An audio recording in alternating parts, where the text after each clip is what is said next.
નમસ્કાર મિત્રો, સ્વાગત છે તમારું અમારી યુટ્યુબ ચેનલમાં। તો મિત્રો, જીએસએસબી એટલે કે ગુજરાત ગૌણ સેવા પસંદગી મંડળ દ્વારા સેનેટરી ઇન્સ્પેક્ટરની પોસ્ટ પર ભરતી જાહેર કરવામાં આવેલી છે। તો આ ભરતી વિશે આપણે તમામ માહિતી આજના વિડીયોમાં મેળવી લેશું, પરંતુ તે પહેલા વિડીયો ગમે તો લાઈક ને શેર કરી દેજો, ચેનલમાં નવા હોય તો ચેનલને સબસ્ક્રાઇબ કરી દેજો। તો ચાલો મિત્રો, વિડીયોની શરૂઆત કરીએ।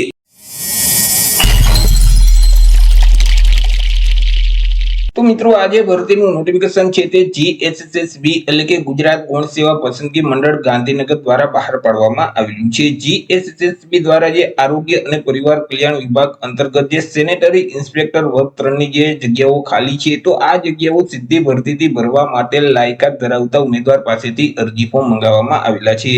તો સૌથી પહેલા તો વાત કરી લેશું કંઈક અગત્યની તારીખ વિશે। તો મિત્રો, આજે ભરતી છે તેમાં જો તમારે અરજી કરવી હોય તો ઓનલાઈન અરજી ફોર્મ છે તે ભરવાનું રહેશે। ઓનલાઈન અરજી ફોર્મ 17/8/2026 બપોરના 2 વાગ્યાથી શરૂ કરી દેવામાં આવશે। 17/8/2026 થી લઈ અને 31/8/2026 સુધી તમે ઓનલાઈન અરજી કરી શકશો। ઓનલાઈન અરજી ફોર્મ જે ઓજાસનું પોર્ટલ છે એટલે કે ojas.gujarat.gov.in નામની જે વેબસાઇટ છે તે વેબસાઇટ ઉપર જઈ 31/8/2026 સુધી તમે ઓનલાઈન અરજી કરી શકશો।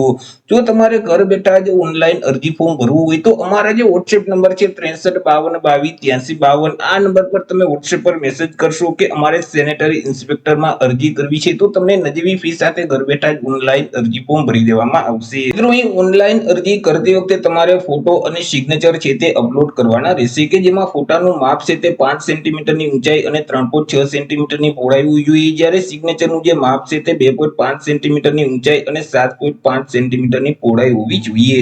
હવે તમે જે ફોટો અને સિગ્નેચરની ફાઇલ અપલોડ કરો છો તે ફાઇલનું ફોર્મેટ જેપીજી ફોર્મેટ હોવું જોઈએ અને ફાઇલની સાઇઝ છે તે 15 KB કરતા ઓછી હોવી જોઈએ।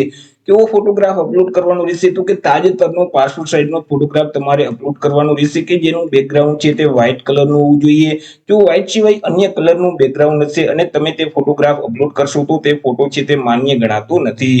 અને તમે જે વ્હાઇટ બેકગ્રાઉન્ડ વાળો ફોટોગ્રાફ અપલોડ કરો છો તે ફોટાની નીચે ફોટો પડાવ્યાની તારીખ છે તે ફરજિયાત તમારે લખવાની રહેશે, અને આ તારીખ છે તે 1 વર્ષ કરતા વધારે જૂની ન હોવી જોઈએ, એટલે કે તાજેતરનો પાસપોર્ટ સાઇઝનો ફોટોગ્રાફ તમારે અપલોડ કરવાનો રહેશે।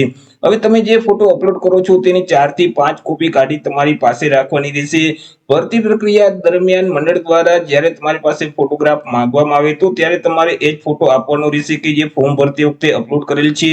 જો તમે અલગ અલગ તબક્કામાં અલગ અલગ ફોટોગ્રાફ રજૂ કરશો તો તેવા સંજોગોમાં તમારી જે નિમણૂક છે તે રદ થઈ શકે છે। ચર્ચા કરી લઈએ મિત્રો જગ્યા વિશે, કે કુલ કેટલી જગ્યા છે અને કેટેગરી મુજબ કેટલી જગ્યા રહેશે। તો કે કુલ 22 જેટલી જગ્યા પર આ ભરતી જાહેર કરવામાં આવી છે। આ જે 22 જગ્યા છે તેમાંથી સામાન્ય એટલે કે બિન અનામત વર્ગના જે ઉમેદવાર છે તેના માટે 10 જગ્યા રહેશે। 10 માંથી 3 જગ્યા મહિલા માટે અનામત રહેશે। ઈડબ્લ્યુએસ એટલે કે આર્થિક રીતે નબળા વર્ગના જે ઉમેદવાર છે તેના માટે 2 જગ્યા છે। અનુસૂચિત જાતિ એટલે કે એસસી કેટેગરીના જે ઉમેદવાર છે તેના માટે 1 જગ્યા છે। અનુસૂચિત જનજાતિ એટલે કે એસટી કેટેગરીના જે ઉમેદવાર છે તેના માટે 3 જગ્યા છે, જ્યારે ઓબીસી એટલે કે સામાજિક અને શૈક્ષણિક રીતે પછાત વર્ગના જે ઉમેદવાર છે તેના માટે 6 જગ્યા રહેશે। 6 માંથી 1 જગ્યા મહિલા માટે અનામત રહેશે। આવી રીતે કુલ 22 જેટલી જગ્યા પર આ ભરતી જાહેર કરવામાં આવેલી છે। આ 22 જગ્યા છે તેમાંથી માજી સૈનિક માટે 2 જગ્યા અનામત રહેશે। જે ઉમેદવાર એસસીબીસી એટલે કે સામાજિક અને શૈક્ષણિક રીતે પછાત વર્ગના જે ઉમેદવાર છે તો તેઓએ નોન ક્રિમિનલ સર્ટિફિકેટ છે તે આપવાનું રહેશે। હવે આ જે નોન ક્રિમિનલ સર્ટિફિકેટ છે તે કઈ તારીખથી કઈ તારીખ સુધીનું માન્ય ગણાશે, તો કે તમારી પાસે રાજ્ય સરકારની નોકરી માટેનું જો નોન ક્રિમિનલ સર્ટિફિકેટ હોય એટલે કે ગુજરાતી ભાષાનું સર્ટિફિકેટ હશે તો આ સર્ટિફિકેટ 1/4/2024 થી લઈ અને અરજી ફોર્મ ભરવાની જે છેલ્લી તારીખ છે 31/8/2026, તો આ સમયગાળા દરમિયાન કઢવેલ હશે તો તે માન્ય ગણાશે। પરંતુ તમારી પાસે કેન્દ્ર સરકારની નોકરી માટેનું જો નોન ક્રિમિનલ સર્ટિફિકેટ હોય એટલે કે ઇંગ્લિશ ભાષાનું સર્ટિફિકેટ હશે તો તે સર્ટિફિકેટ 1/4/2026 થી લઈ અને અરજી ફોર્મ ભરવાની જે છેલ્લી તારીખ છે 31/8/2024, તો આ સમયગાળા દરમિયાન તમે મેળવેલ હશે તો તે નોન ક્રિમિનલ સર્ટિફિકેટ માન્ય ગણવામાં આવશે। એવી રીતે જે ઈડબ્લ્યુએસ એટલે કે આર્થિક રીતે નબળા વર્ગના જે ઉમેદવાર છે તો તેઓએ ઈડબ્લ્યુએસ નું પ્રમાણપત્ર આપવાનું રહેશે। હવે તમારી પાસે રાજ્ય સરકારની નોકરી માટેનું એટલે કે ગુજરાતી ભાષાનું જો સર્ટિફિકેટ હશે ઈડબ્લ્યુએસ નું સર્ટિફિકેટ, તો તે સર્ટિફિકેટ 1/9/2023 થી લઈ અને 31/8/2024 ના સમયગાળા દરમિયાન મેળવેલ હશે તો તે માન્ય ગણાશે। પરંતુ કેન્દ્ર સરકારની નોકરી માટેનું જો ઈડબ્લ્યુએસ નું સર્ટિફિકેટ હશે તો આ સર્ટિફિકેટ 1/4/2026 થી લઈ અને 31/8/2024 ના સમયગાળા દરમિયાન મેળવેલ હશે તો તે ઈડબ્લ્યુએસ નું સર્ટિફિકેટ માન્ય ગણવામાં આવશે। ચર્ચા કરી લઈએ પે સ્કેલ એટલે કે પગાર ધોરણ વિશે, કે ઉમેદવારોને કયા પગાર ધોરણ મુજબ પગાર આપવામાં આવશે તો ઉમેદવારોને પ્રથમ 5 વર્ષ સુધી તો ફિક્સ પગાર છે તે મળવા પાત્ર થશે. દર મહિને ₹26,000 ફિક્સ પગાર આપવામાં આવશે. 5 વર્ષ પૂરા થઈ જશે એટલે પે મેટ્રિક લેવલ 4 મુજબ ઉમેદવારોને પગાર છે તે મળવા પાત્ર થશે. એટલે કે ₹25,500 થી લઈ અને 81,100 નું જે પગાર ધોરણ છે તે મુજબ ઉમેદવારોને પગાર આપવામાં આવશે. વાત કરી લઈએ એજ લિમિટ એટલે કે વય મર્યાદા વિશે કે અરજી ફોર્મ ભરવા માટે ઉમેદવારની ઉંમર છે તે કેટલી હોવી જોઈએ. તો કે અહીં અરજી ફોર્મ ભરવાની જે છેલ્લી તારીખ છે 31/8/2024, તો આ તારીખને ધ્યાનમાં રાખી ઉમેદવારે પોતાની ઉંમરની ગણતરી કરવાની રહેશે. 31/8/2026 ના રોજ ઉમેદવારની જે ઉંમર છે તે ઓછામાં ઓછી 18 વર્ષ અને વધુમાં વધુ 33 વર્ષની હોવી જોઈએ. પરંતુ અહીં જે ગુજરાત રાજ્યના અનામત વર્ગના જે ઉમેદવાર છે તો તેઓને સરકારશ્રીના નિયમ અનુસાર ઉંમરમાં છૂટછાટ આપવામાં આવશે. જેમ કે સામાન્ય વર્ગની જે મહિલા ઉમેદવાર છે અને અનામત વર્ગના જે પુરુષ ઉમેદવાર છે તો તેઓને 5 વર્ષની ઉંમરમાં છૂટછાટ મળવા પાત્ર થશે. અનામત વર્ગની જે મહિલા ઉમેદવાર છે અને સામાન્ય વર્ગના દિવ્યાંગતા ધરાવતા જે પુરુષ ઉમેદવાર છે તો તેઓને 10 વર્ષની ઉંમરમાં છૂટછાટ આપવામાં આવશે. સામાન્ય વર્ગની દિવ્યાંગતા ધરાવતી જે મહિલા ઉમેદવાર છે અને અનામત વર્ગના દિવ્યાંગતા ધરાવતા જે પુરુષ ઉમેદવાર છે તો તેઓને 15 વર્ષની ઉંમરમાં છૂટછાટ આપવામાં આવશે. અનામત વર્ગની દિવ્યાંગતા ધરાવતી જે મહિલા ઉમેદવાર છે તો તેઓને 20 વર્ષની ઉંમરમાં છૂટછાટ આપવામાં આવશે. માજી સૈનિક છે તો તેઓએ જે સંરક્ષણ સેવા બજાવેલ છે તે ઉપરાંત 3 વર્ષની ઉંમરમાં છૂટછાટ મળવા પાત્ર થશે. પરંતુ અહીં કોઈ પણ સંજોગોમાં ઉમેદવારની ઉંમર છે તે 45 વર્ષ કરતા વધવી ન જોઈએ. જો ઉમેદવારની ઉંમર 45 વર્ષ કરતા વધી જતી હશે તો તેવા સંજોગોમાં તેઓને ઉંમરમાં છૂટછાટ મળવા પાત્ર થતી નથી. ચર્ચા કરી લઈએ આપણે એજ્યુકેશન ક્વોલિફિકેશન એટલે કે શૈક્ષણિક લાયકાત વિશે કે અરજી ફોર્મ ભરવા માટે ઉમેદવારની શૈક્ષણિક લાયકાત છે તે કેટલી હોવી જોઈએ. તો કે ઉમેદવારોએ કોઈ પણ સરકાર માન્ય બોર્ડમાંથી ધોરણ 12 બોર્ડની પરીક્ષા છે તે પાસ કરેલ હોવી જોઈએ અથવા તો તે સમકક્ષની પરીક્ષા છે તે પાસ કરેલ હોવી જોઈએ.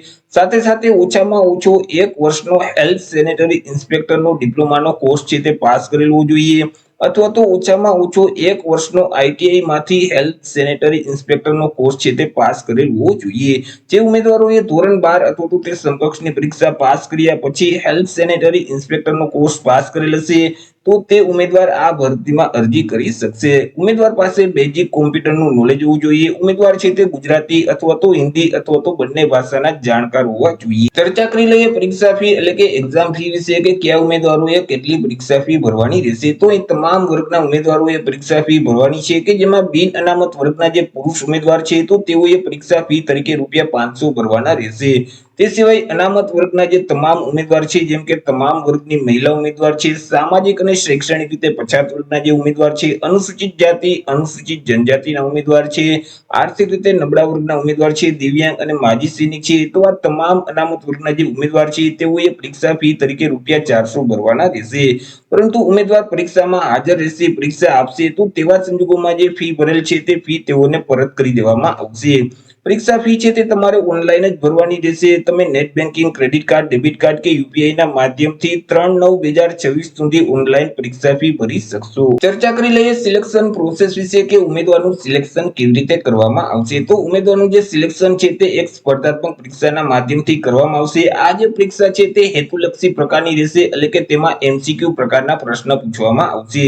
તમને જે ક્વેશ્ચન પેપર આપવામાં આવશે તેમાં અલગ અલગ 2 વિભાગ હશે, વિભાગ એ અને વિભાગ બી. બંને વિભાગ ફરજિયાત આપવાના રહેશે અને બંને વિભાગમાં પાસ થવું ફરજિયાત રહેશે. કે જેમાં વિભાગ એમાં કુલ 90 એમસીક્યુ પ્રકારના પ્રશ્ન પૂછવામાં આવશે કે જેમાં તાર્કિક કસોટીઓ અને ડેટા ઇન્ટરપ્રિટેશનને લગતા જે પ્રશ્ન છે તેવા 30 પ્રશ્ન પૂછવામાં આવશે. ગાણિતિક કસોટીઓ સંબંધિત 30 પ્રશ્ન છે તે પૂછવામાં આવશે. ત્યાર પછી ભારતનું બંધારણ, વર્તમાન પ્રવાહ, ગુજરાતી અને ઇંગ્લિશ ગ્રામર સંબંધિત 30 પ્રશ્ન પૂછવામાં આવશે. આવી રીતે અલગ અલગ 90 એમસીક્યુ પ્રકારના પ્રશ્ન પૂછવામાં આવશે. 90 માર્કનો વિભાગ એ રહેશે. જ્યારે વિભાગ બી છે તેમાં સંબંધિત વિષય અને તેની ઉપયોગિતાને લગતા જે પ્રશ્ન છે એટલે કે તમે જે એસઆઈ નો કોર્સ પાસ કરેલ છે, એસઆઈ ને લગતી જે કામગીરી છે તે સંબંધિત 120 એમસીક્યુ પ્રકારના પ્રશ્ન પૂછવામાં આવશે. 120 માર્કનો વિભાગ બી રહેશે. વિભાગ એ માં 90 પ્રશ્ન, વિભાગ બી માં 120 પ્રશ્ન એટલે કે કુલ 210 પ્રશ્ન પૂછવામાં આવશે. 210 માર્કનું પેપર રહેશે. પેપર લખવા માટે તમને 180 મિનિટ એટલે કે 3 કલાકનો સમયગાળો આપવામાં આવશે. હવે આ જે પરીક્ષા છે તેમાં માઇનસ પદ્ધતિ છે તે લાગુ પડશે. જો તમે પ્રશ્નનો જવાબ છે તે ખોટો ટીક કરશો તો તેવા સંજોગોમાં તમે જે પ્રશ્નનો સાચો જવાબ આપેલ છે અને તમને 1 માર્ક મળેલ છે તેમાંથી 0.25 માર્ક એટલે કે 1/4 માર્ક છે તે માઇનસ કરી દેવામાં આવશે. તો આવી રીતે મિત્રો જીએસએસબી એટલે કે ગુજરાત ગૌણ સેવા પસંદગી મંડળ દ્વારા સેનેટરી ઇન્સ્પેક્ટરની પોસ્ટ પર ભરતી જાહેર કરવામાં આવેલી છે. તો આશા રાખું છું વિડીયો પસંદ પડ્યો હશે. વિડીયો પસંદ પડ્યો તો લાઈક અને શેર કરી દેજો. ચેનલમાં નવા હોય તો ચેનલને સબસ્ક્રાઇબ કરી દેજો. ફરી મળીશું એક નવા ટોપિક સાથે એક નવા વિડીયોમાં. ત્યાં સુધી જય હિન્દ, વંદે માતરમ.